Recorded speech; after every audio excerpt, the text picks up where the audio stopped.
What's up, Keymakers? Today we're going to talk about amplifying your voice on a budget. You wake up, drive 30 minutes to work as an employee at your 9 to 5, which you hate, and all you can think about at work is providing for your family, starting your business, moving it forward, changing the world, and in the process, living the life of freedom and fulfillment you've always imagined. This podcast helps you transition from employee to entrepreneur. My name is Bradley G. Smith, and welcome to the Keymaker Nation podcast.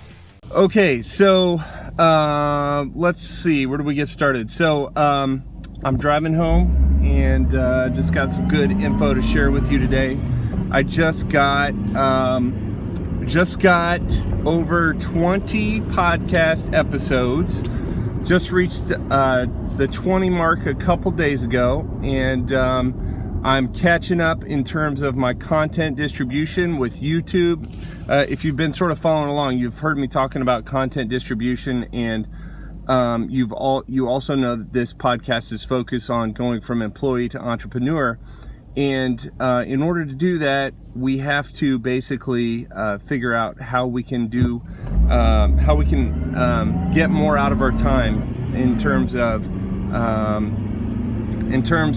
not having employees being able to do it for us, or not being able to pay tons of people to do our work for us. Maybe we don't have all the money that we need to pay out to contractors.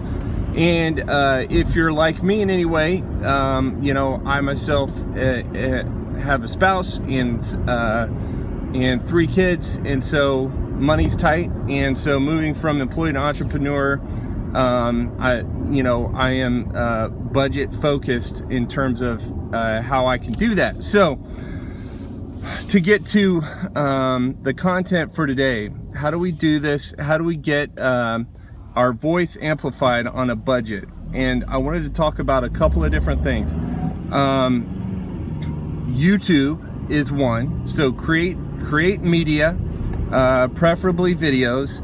And if you create videos and you do it in sort of an episodic sort of format, you can take those videos, turn them into podcasts. And so you're putting your videos on YouTube, you're putting your audio on your podcast feed. And your podcast feed, of course, for Keymaker Nation, the reason sort of why I mentioned the 20 episodes was I just went through the process last night of submitting my feed to iTunes, Google, and Spotify, and I probably have 1 or 2 more that I need to submit it to, like Stitcher, and there's probably 1 or 2 other ones besides that I need to submit it to. But you get your audio in your podcast, and then you have a video and an audio strategy, and you're at least on 2 social networks, and you can really take that to 3 or 4 if you want. But at least I'm thinking you would at least be on YouTube with your videos and on Facebook with your videos. And I wanted to talk about a tip that I heard today in a podcast I was listening to about if you're doing Facebook ads. Now, if I had all the money in the world, and I technically didn't have a budget because I had as much money as I needed, I would just go focus on Facebook and run tons of Facebook ads. And this would be assuming that I already have a product and already have a value ladder in place that I can send my prospects into and ascend their relationship up. So I would send them into marketing funnels off of Facebook, and then from there I would send them into other funnels that I had that were higher ticket value, and that's what I mean by value ladder and ascending the relationship. But since I don't have that, and maybe I'll get that at some point, but that is forcing me to sort of look at how I can do my marketing and content distribution and amplification on a different level, not all paid ads. And so the way I'm doing that is Facebook, YouTube, podcasting. But if you're going to run Facebook ads, and even if you're going to run ads or videos on your own Facebook on your own Facebook group, then as you know, when they play in the feed, when the Facebook videos play in the feed, you have no audio, so you need to be able to have closed caption on the videos. So if you have if you've uploaded your content to YouTube, this is the tip I wanted to share with you, since I just got it today. I'm trying to get over here, so I'm a little distracted. If you've uploaded your videos to YouTube, you can download the closed caption into a specific closed caption format from YouTube. So take that from YouTube and then upload that closed caption file over to Facebook, and now when your video's playing on the feed and it's running silently, now you're basically giving your potential clients something to read while they're looking at the videos. So that's sort of the strategy there, right? To get your closed caption on Facebook, and hopefully by doing that you get more views and more click-throughs on whatever it is that you have on Facebook. So you can do that on Facebook, on your group page, or on your business page, and you can do that with your Facebook ads. So I wanted to take that particular piece and talk about, we've sort of talked about content amplification today. I've already sort of mentioned that sort of falls in line with the content distribution, and if I had all the budget in the world, I would just run Facebook ads, and I would send them into funnels that I currently have. I would send them into bottom of the value ladder funnels, and eventually through my marketing send my users into higher ticket funnels that I already have in place. But if you're on a budget, make sure you have your content distribution in place, and you amplify your voice by making sure that you're getting it across multiple platforms. I'm mentioning right now your podcast feed, YouTube, and Facebook. And you take your YouTube closed caption file after you've uploaded it to YouTube, and take that then over to Facebook and upload your video into Facebook. Since it's your content, you should already have it if you didn't do a Facebook Live. If you did do a Facebook Live, the best way to get your content over to YouTube is make sure you recorded your screen. And so there's a way to do that, I think on phone and on desktop. But regardless, you want to take that closed caption file and upload that to Facebook as well, and then you're sort of taking care of all the content in place. And one thing I haven't mentioned up to this point, and I already sort of mentioned it for podcasting, another piece of amplifying your voice is SEO. So basically you take your audio, you get the transcription done. So there's a service out there called Temi.com. They will transcribe your videos for 10 cents per minute, super cheap. And I'm gonna see, I haven't checked yet, but I'm gonna see if the YouTube closed caption file would be enough to serve as the transcription in itself. And if that's the case, then I wouldn't have to pay for any transcription. And they'll probably be a little more accurate than any other transcription service that you can throw your audio at. So once you have the transcription of your audio, you want to take that and put that on a blog that is sort of an SEO friendly blog. Now you can do this through a funnel building software, or through like a website building software like WordPress, a blogger software like WordPress. Right now and temporarily I'm using WordPress to do this, mainly because my funnel software has a WordPress plugin, so I can send people to a funnel page from WordPress if my podcast has a lead magnet on it, or it has content specific materials on it for that day.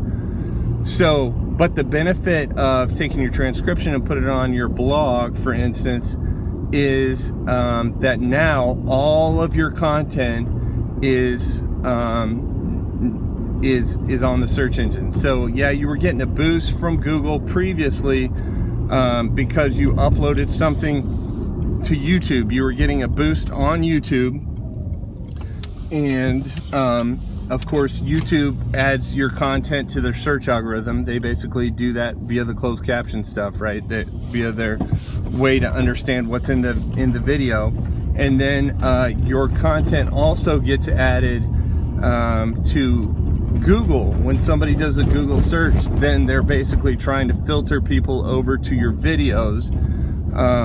But if you add the transcription to your website, then you're giving yourself, and I just made it home, so I'm stopping for a minute. But if you add the transcription to your website, you're also giving yourself an ability to show up in the regular content search inside of Google. So you're already getting the boost for YouTube inside of Google search engine.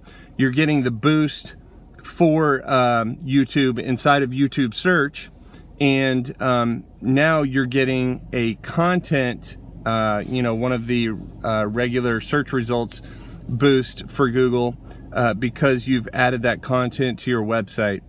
And you could maybe make a case for there being a potential for duplicate content there, but I would argue against that being the case, because Google takes the content that's in the video and keeps that to themselves for YouTube search purposes. So if you add that to your website, that would be another location that could show up in search results for your content amplification, for your voice amplification. One other piece to your YouTube, when you're doing your YouTube strategy or uploading the videos to YouTube, add tags to your YouTube video. And you want to get a piece of software like vidIQ or TubeBuddy to figure out which tags that you should be adding to your YouTube video. And that's another way that Google sort of realizes what your video is supposed to be about. So that's pretty much it. In terms of content amplification, the key things we covered today are YouTube tags. We covered the transcription from YouTube, taking that and putting that on your Facebook video when you upload your video to Facebook. And then also taking your full transcription from your audio and putting it on your website, whether it be a blogging platform or a funnel building platform. Put that transcription on there, and then the benefit that gets you there is the SEO benefit. And you can also send people to your podcast transcription and or give them a call to action on your particular episode page for your funnel. So you can see now, guys, I've done 20 plus episodes at this point, and you can see how I'm basically trying to take my, all the content that I'm generating myself and create content around it for search platforms, whether it's Facebook or Google or YouTube or iTunes. Now I have sort of, through one piece of work that I'm doing, which is the audio recording here and the podcast in the car, now I'm getting it on all these platforms. And the reason why that's important for you as you're moving from employee to entrepreneur is because if you've got an expertise of some sort, you need to be able to share this, right? People are not going to buy your software or your service that you provide unless you have a voice out there online, and you need to give yourself a voice online. And if you're not good at it, do it anyway until you get better at it. And there's some good videos out there. Some of my previous podcast episodes, I talked about getting your mind right and overcoming your objections. Go back and watch those, because that's sort of me talking about how I'm not very good at it, and I'm just trying to continue doing it and getting better at it, right? One of Russell Brunson's favorite things to say is that he heard from one of his mentors was, you need to do it, and at first you're going to suck, and then you keep doing it, and then you're going to suck a little bit less, and then eventually you're going to do it so much, and you're going to suck so little that eventually it will probably be just a little bit good. So you've got to move through that whole mentality where you're, putting content out there isn't going to be good enough. Instead, you got to put it out there and just keep focusing on getting better at it. Go back, listen to it as you're editing it or trying to put it online, and then figure out how you can do a better job the next time. Really, that's what you have to focus on. So that's it, guys. Give yourself a voice and then amplify your voice. And go listen to the content distribution strategy on a budget episode that I did a few episodes ago, just to get a little bit more of that rundown. But I gave you some tactical things that you could apply today instead of just overall strategy. All right, guys, that's it. I'll see you guys in the next episode. Hey, guys, don't forget to join me in the Keymaker Nation private Facebook group. If you're listening to the podcast via iTunes, please rate and review. And if you're listening via YouTube, don't forget to thumbs up and subscribe. And as always, thanks for listening.